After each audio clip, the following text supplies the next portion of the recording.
are you a good doctor? I used to be. I won an award once from the mayor. Had an expensive frame. They're all gonna die. The day I get out of prison, my own brother picks me up in a police car. Seattle Travis Show, we've got him, Senator Jeff Howe. We call him Colonel Doge. And Colonel, I got to stop challenging the state of Minnesota. I said, after the last housing one, I said, they can't get any worse than that. 100% fraud, probably. You can't, they're not. And what do you know? Not only do we fraud people, we pay for housing for dead people. You can't make it up, Senator. When do we get to say enough is enough, tear it all down, start from scratch? This is ridiculous. And why don't we? Why don't we? Let's just put the brakes on it, go back, and let's fund what makes sense. Right? Go. Let's take care of those who need to be taken care of. Yep. Those that can't help themselves. Let's figure out how to help the people help themselves. Yep. I would get back to what government was set to do. Let's make things safe. Let's provide the essential services, take care of those that can't take care of themselves, and let's trash all that other stupid stuff. I 100% agree with you. This is what's so weird for me. The federal government is, much larger than the state, obviously. Thanks, Captain Obvious. But when my dad passed, right, and he got his Social Security check, actually the day that he died, it showed up in their account. So we send the death certificate, and we're working this thing out, and they get a hold of us, and I'm going to get this all wrong, but you get paid ahead of time. So he died 3 weeks into whatever, so my mom owed money, right? It's like, we're going to have to come. It's like, oh, good God. The man just died. He got the check on the day he died, but we owed him because it was like 3 weeks, whatever it was. But they were on it. And they understood they couldn't take it all from my mom in 1 month. She'd have nothing. So it was like 3 half payments. And they have it figured out. The second the guy died, somebody reported somebody died, and he died, then we do this. How is it in Minnesota? Is it possible that someone dies and for 3-4 weeks we house them? Oh, keep in mind, as soon as they die, this notice goes out, and then they can't vote either. Well, if we honestly, it's bigger than this. Yes, it's exactly. Bigger than this. When we sit here and the federal government asks all 50 states, we'd like to see your voter rolls. We want to see who's alive or dead and that sort of thing. And you have a Steve Simon, Secretary of State here saying, I'm not giving ours. Now, he spent the last 7 years telling me how great he runs this program. Everything's fine. Don't worry about anything. But I don't want anybody to look under the hood. Right? Well, why wouldn't you? If Donald Trump came out and said, Minnesota, you're rocking it, baby. This guy could have his job for the rest of his life. But he's scared of it. And this is what's got to be. There are dead people getting bennies, and we know about it in the state of Minnesota. And we know about it. And they try to convince me that notice goes out and it goes to the different agencies. So all those things get shut off, especially in the voter rolls. Yeah. You can't convince me. If we're still sending them money because we're helping them with this, we're helping them with that, then why wouldn't we allow them to vote also? You're telling me that one agency doesn't talk to the other agency and we're stovepiped? There's another problem that we have. I mean, right? It doesn't, we don't work together. Things are that simple, right? They are that simple. The federal government's got it figured out. Our systems can't talk to one another. And if they can't, we need to fix it. If you still have an operation such as social services working on a green screen in DOS, we need to upgrade it. Put the money where it counts, for crying out loud. Don't start a new program until you get the last one working right. I don't want to be negative traumater guy, but after the last one from last week when they're paying Al $70 to find a homeless guy and talk for 150 hours, I thought it couldn't get more ridiculous than this. Sir, I'm almost to the point I believe. Yeah, go ahead, Al. Don't challenge us again. I believe it is set up for the purpose of scamming us. It's almost like when we wanted to give driver's licenses to illegal immigrants. I don't know. I'm not for it, but okay, you guys win. You get to do this. All Al asks is common sense. And that driver's license should have been flipped up lefty, righty, or whatever, so that when you went to polling place, the poller, oh, you can't, this is wrong. Obviously, it's making a different color. I don't care. You could still drive if that's what the state of Minnesota wants, but you couldn't vote. I'm telling you now, I believe if we go looking into those voting rolls, many people with driver's licenses that shouldn't have them, if you will, are voting. Well, and I'll take it a step further. You see the deal in California now? They've been issuing CDLs, commercial driver's licenses, to people that are not, that can't read English, they can't speak English, and are here illegally, right? Yep. Guess what? That's against federal law. What do you bet if we're doing driver's license to illegals, what would prevent them from taking the CDL test and somebody just go ahead and processing it just like they're doing in California? Oh, it's against federal law. Well, so is smoking marijuana. We're doing that.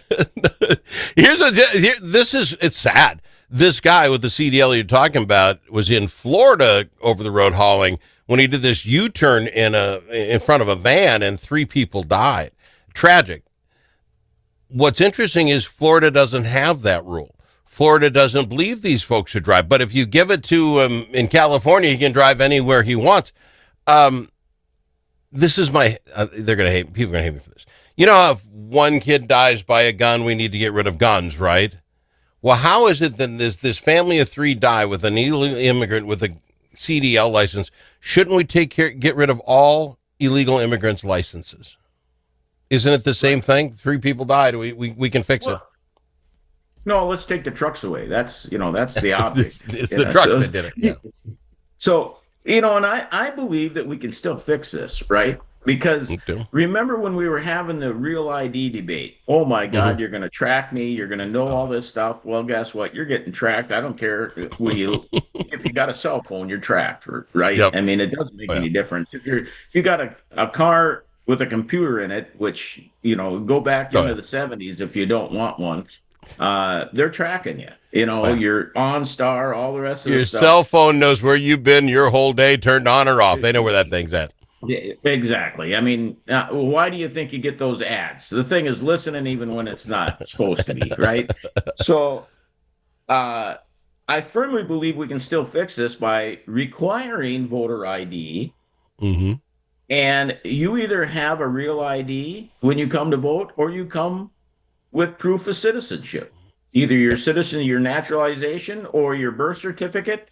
Yep. I tell you what, and that would solve the deal, right? Yeah. You have your little star on your ID, on your driver's license, or you can't use that as you can use it for your residency. It's like getting a passport, right? Oh my God, have you done that lately?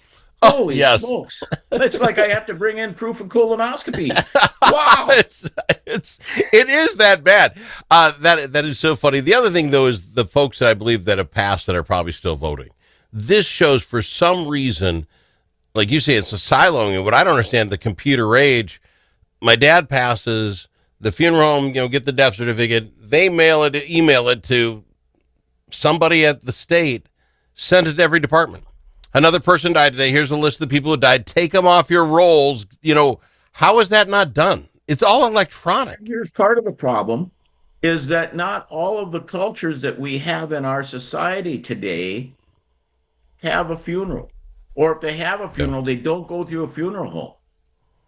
Yeah, they dispose of that body in other alternative ways. Wow. Okay. We got to fix. Okay. I get it. I don't know how you get around that. Where's the notification going? Right? Well, then somebody must declare you dead. Well, I guess, again, different cultures, but a doctor, this happened at the hospital. Can't those people send the note to the state and say, oh, by the way, this man passed today? I don't mean to be glib about it, but how does someone pass? And like you say, they don't have, quote unquote, the funeral we're used to, but they have something. Someone must know. I don't. Now you got me thinking. I suppose I got to get dipped into that culture a little bit more, but that's who knows. But they don't go through those same types of processes that most of us do. All right, we've got to go to break. your job, it would look, the lieutenant governor and the safety committee at the Capitol had a meeting, and it would seem the only thing they want to talk about is the gun problem at the Capitol. I'm holding the key to the Capitol. My door's stopped. We'll talk about that and more with Senator Jeff Howe right after this. If it's your turn to host a game, Grandpa's Barbecue suggests you try something different. Put out the perfect barbecue flavor of Grandpa's Barbecue. Add it to your ribs, dip the meatballs, or drench your wings in the original flavor of Grandpa's Barbecue. It isn't too hot or spicy, fruity or smoky or whatever. Grandpa's Barbecue. Available in select stores and online at grandpasbarbecueshop.com. Braver Angels Minnesota is part of a national movement that brings together conservatives, liberals, independents, and others to restore trust, respect, and goodwill in politics. We seek not to eliminate our differences, but rather deal with them head on, with respect and understanding. We do not try to change people's views, but how they view the other side. There will always be differences. Braver Angels Minnesota believes the best way forward is to change how we deal with those differences. Join the civil conversation at mn.braverangels.org.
Don't need to ask him his opinion more than once. Al Travis on the Al Travis Show. We've got him, Colonel Doge, Senator Jeff Howe on the program with us.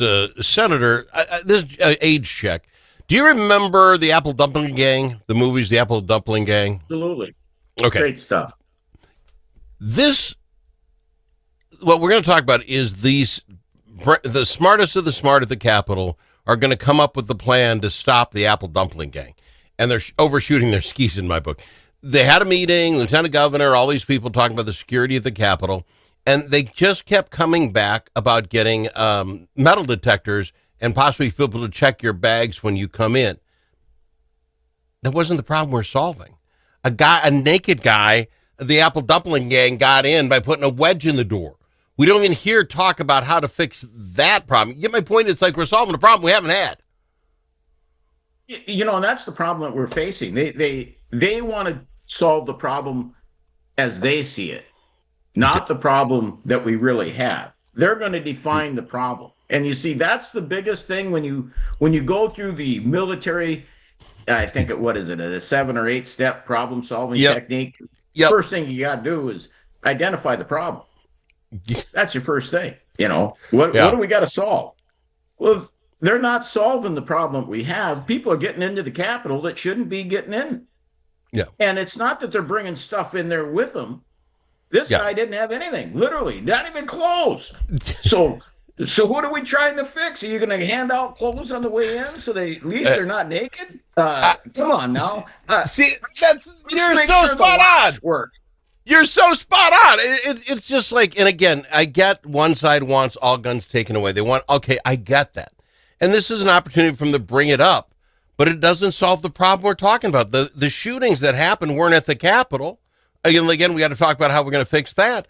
And then the guy who broke in, naked guy with a foot wedge. And all of a sudden, we're going to keep Al from going to the Capitol and having the freedom that we've had. Maybe it's the right time to have the discussion, but they haven't fixed the problem we have yet.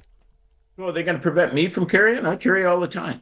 No, I got to go through the metal detector? What about the guy that comes to my office, who comes down and comes to the Capitol the same walk-in with me, and goes through that way? If I don't have to go through, you're going to have a separate one that he's got to go through? How is that going to solve anything? And that hasn't been our issue. People have been in that Capitol carrying the Second Amendment. When we have Second Amendment Day, I'm telling you what, they're wearing them exposed. They're carrying them. Never had an issue. No one's ever pulled out their sidearm. No one's ever had that issue. So let's get back to what our problem is. And of course, they define the problem as they want to see it. Yeah. Not what we really have. And the two problems are different. Again, I don't think this is rocket science. We have doors with locks. Schools have doors with locks. We can make sure the janitor guy goes by at the end of every business day. We weren't doing that. And for some reason, we won't talk about whoever that was, whatever happened. We're just going to let it go. We won't do it again, I promise. Okay, fine. But the other one is with the shootings of the Hoffmans and the Hortmans. We do need to figure something out. And I'm a smaller guy for the most part, a smaller government guy. But I don't know if we're in today's society where you all don't need to have us, the citizens, install cameras and the rest and have it all at one place at the Capitol where somebody's staying up at night keeping an eye on your place. I don't know that we shouldn't do that. Well, and I think that's going one direction. That I have a problem with right now. They do now, believe it or not. I got the first test on my phone, I think last week or earlier this week. Okay. All of a sudden that I get a phone call or a text message saying, "Hey, this is the emergency notification, just checking in." I'm going, well, where was that just a few months ago? Now that worked, right? Okay. So we did get somewhere, but you've got to manage your expectations, Al. If we didn't hold anybody accountable for all this fraud, why would you think we would hold somebody accountable for screwing this up? See, I hate you when you're obvious and state that you're 100% correct. You're absolutely right. Let me ask you this, though, on the notification deal, because I was talking about this. That my phone didn't go off when we had the tornado warning down here. My wife's did. Mine did not. I don't know. But I go to bed and I turn my ringer off. I turn it off. I don't want everybody beeping every time somebody sends a stupid email I don't want.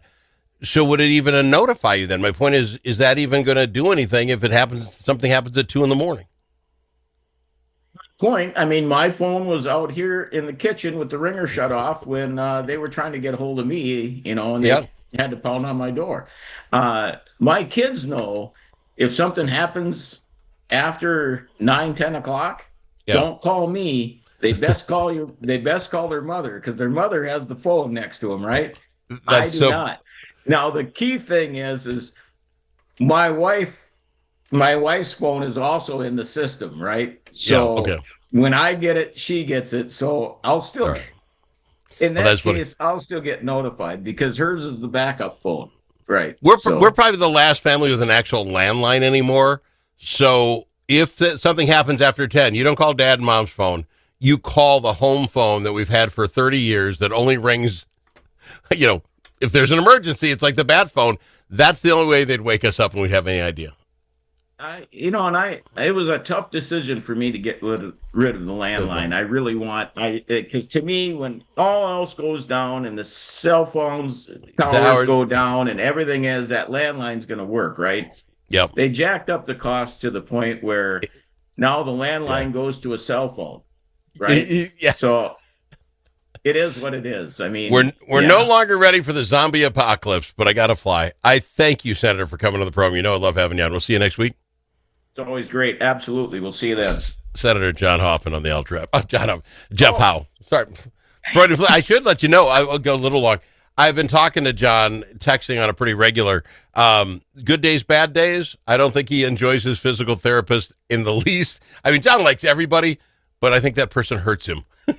So those are bad days. The thing is that's the physical therapist's job. If you're going to a physical therapist and they're not making you feel pain, you're not progressing. And I hate to hear that from John because it is going to be painful. It is a long road for him, and sorry to hear that. But you get him on a good day, and he's doing fine. But days that are not. But the physical therapist, you got to be almost dentist-like to get in that line of work. It's good for you. I got to pull this tooth out of you.